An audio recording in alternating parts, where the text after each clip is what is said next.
भारत में उत्तराखंड को देवभूमि कहा गया है और इसी देवभूमि पे एक छोटा सा मंदिर है जिसका नाम है कैचीधाम मंदिर। और इस पूरे भारत में एक अनोखे आध्यात्मिक गुरु हैं जो इस पूरी दुनिया से विदा लेने के बावजूद भी आज भी लोगों के दिलों में बहुत गहरा प्रभाव डाल रहे हैं। और उन्हीं गुरु की पूजा की जाती है इस मंदिर में, जिनका नाम है नीम करोली बाबा जी। बाबा जी को अलग अलग राज्यों में बहुत अलग अलग नामों से जाना गया है, जैसे कि नीम करोली बाबा, महाराज जी और चमत्कार बाबा। नॉर्थ इंडिया में बाबा जी को चमत्कारी बाबा के नाम से भी जाना जाता है। और यही नहीं, बाबा के पास बहुत सारी शक्तियां और सिद्धियां भी थी। लोगों ने अपनी आंखों से देखा था कि बाबा ने अपनी एक उंगली से छू के अपने एक शिष्य को समाधि अवस्था में डाल दिया था। और यही नहीं, जब भुखमरी का दौरान था तो वहां पर कुछ लोग बहुत भूखे थे, तो बाबा जी ने नदी के पानी को घी में बदल दिया और उसी घी से बहुत सारी पूड़ियाँ तल दी थी, जिससे कि वहाँ के लोगों को खाना मिल पाए। बाबा जी का जन्म उत्तर प्रदेश में फिरोजाबाद जिले में अकबरापुर में हुआ था। वो एक ब्राह्मण परिवार से थे और माना जाता है जब बाबा 17 साल के थे तो उन्हें सब कुछ पता लग गया था इस पूरे संसार के बारे में।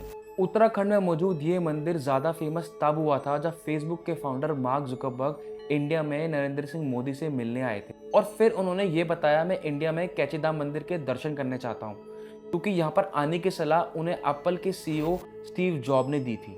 उस समय फेसबुक का टाइम बहुत ज़्यादा खराब चल रहा था, इसलिए वो बाबा जी से मिलना चाहते थे।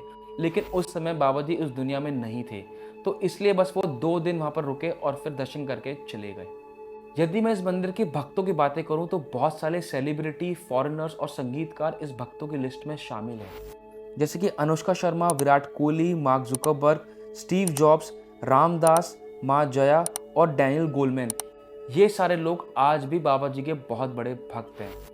और यदि मैं इन भक्तों की कॉमन चीज़ों के बारे में बात करूं तो ये सब के सब इंडिया से नहीं थे और ना ही इन सब लोगों में कुछ कॉमन था। यहाँ पर हर तरीके के भक्त शामिल थे, चाहे वो वीआईपी है या फिर चोर या डाकू। बहुत सारे अमीर और गरीब लोग भी थे जो आज भी बाबा जी के भक्त हैं। और अलग अलग जाति के लोग भी बाबा जी के बहुत बड़े भक्त हैं, चाहे वो हिंदू है, क्रिश्चियनिटी है। और बहुत से नास्तिक लोग भी हैं जो बाबा की तरफ बहुत ज़्यादा आकर्षित हैं। तो चलिए इस कहानी में आगे बढ़ते हैं और जानते हैं बाबा जी के बहुत सारे चमत्कारिक किस्सों के बारे में जो उन्होंने इस पृथ्वी पे किए थे। साइकोडेलिक ड्रग एक ऐसा ड्रग जो लेने के 2-3 घंटे बाद दिमाग पर बहुत गहरा असर डालता है। कहा जाता है जो भी इंसान इस ड्रग को लेता है उसका देखने का, समझने का और सुनने का तरीका बहुत ज़्यादा बदल जाता है। वो एक अलग ही डायमेंशन पे पहुंच जाता है और उसकी आज की रियलिटी से बिल्कुल कट ऑफ हो जाता है। और यही नहीं, उस इंसान की चेतना और ऊर्जा एक अलग ही लेवल पे पहुंच जाती है। और इन्हीं ड्रग को सपोर्ट करते थे रिचर्ड एल्पर्ट।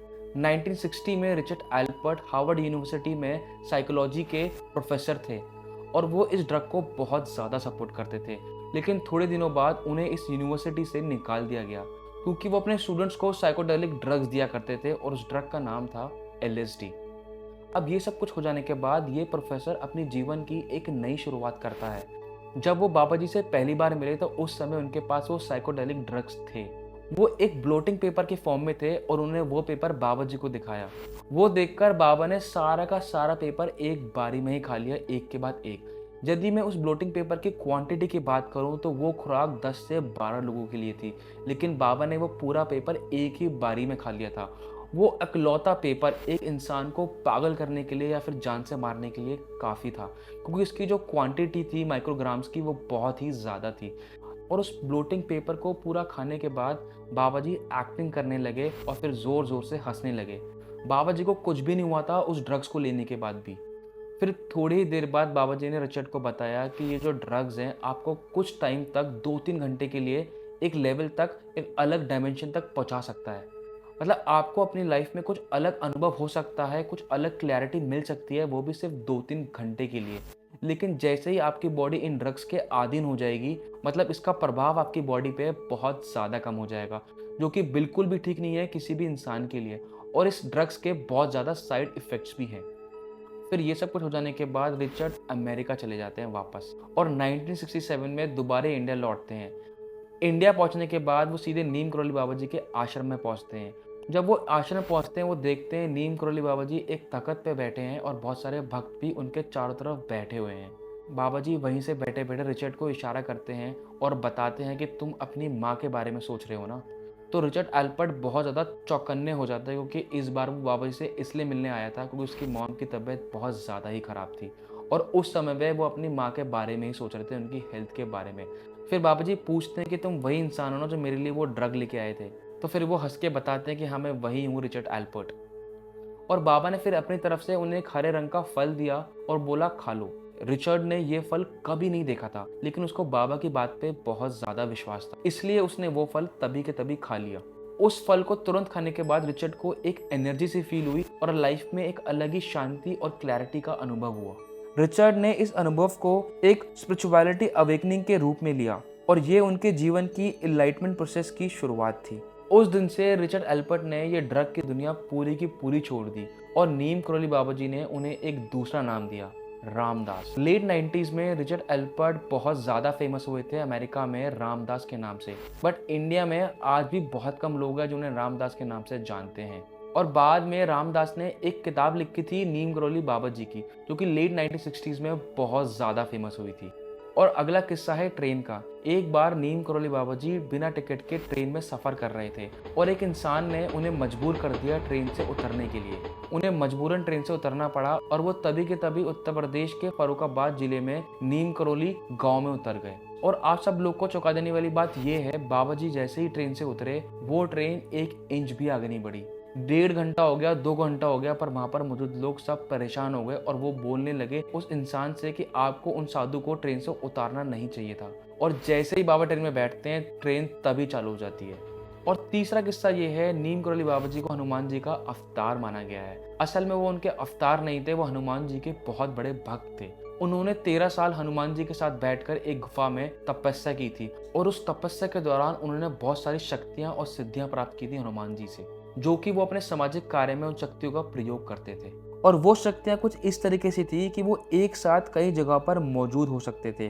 वो अपनी लंबाई को बढ़ा भी सकते थे और घटा भी सकते थे। वो काफी हद तक भविष्य का अनुमान भी लगा सकते थे और यही नहीं, वो इंसानों के मन के विचारों को भी पढ़ लेते थे।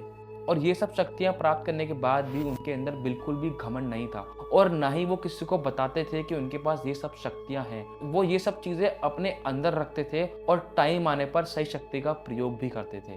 बाबा जी अपने चमत्कारों के लिए बहुत ज्यादा प्रसिद्ध थे, पर वो कभी भी किसी को दिखाते नहीं थे। और बाबा जी ने जगह जगह पर हनुमान जी के बहुत सारे मंदिर भी बनाए, क्योंकि वो उनको अपना गुरु मानते थे। नीम करोली बाबा जी ने अपनी समाधि के लिए वृंदावन की भूमि चुनी थी। उनका देहांत 10 सितंबर 1973 को हुआ था। बाद में उनके लिए आश्रम में एक मंदिर भी बनाया गया और उनकी मूर्ति को 15 जून 1976 को प्रस्थापित किया गया। नीम करोली बाबा इंडिया के एक आध्यात्मिक गुरु थे जो आज भी लोगों के दिलों में शामिल है। उनकी सीख और आशीर्वाद से अनेक लोग प्रभावित हैं और आज भी उनके मरने के बाद भी लोग उनके चमत्कारों का अनुभव कर रहे हैं। बाबा जी अपने जीवन में एक बात हमेशा बोलते थे, दैट ऑल इज वन, हम सब लोग एक हैं। और वो ये भी कहते थे कि गरीब लोगों को खाना दान करो, क्योंकि खाना ही उन लोगों के लिए भगवान है। चाहे विश्वास हो या ना हो, आज भी नीम करोली बाबा जी की विरासत दुनिया के सभी भक्तों को बहुत ज्यादा प्रेरित करती है। तो चलिए दोस्तों, इस वीडियो को यहीं पर एंड करते हैं। यदि आपको ये वीडियो अच्छी लगी तो अभी के अभी लाइक कर दीजिए, शेयर कर दीजिए और कमेंट भी कर दीजिए। तो इसके अलावा दोस्तों, यदि आप लोग के पास अपनी खुद की रियल लाइफ हॉरर स्टोरी है तो वो भी आप मेरे साथ शेयर कर सकते हैं नीचे दिए गए इंस्टाग्राम लिंक पे और व्हाट्सएप नंबर पे। मैं ये स्टोरी खुद नरेट करूंगा अपने इसी चैनल पे। तब तक के लिए दोस्तों अपना ध्यान रखिए। Take care and good night.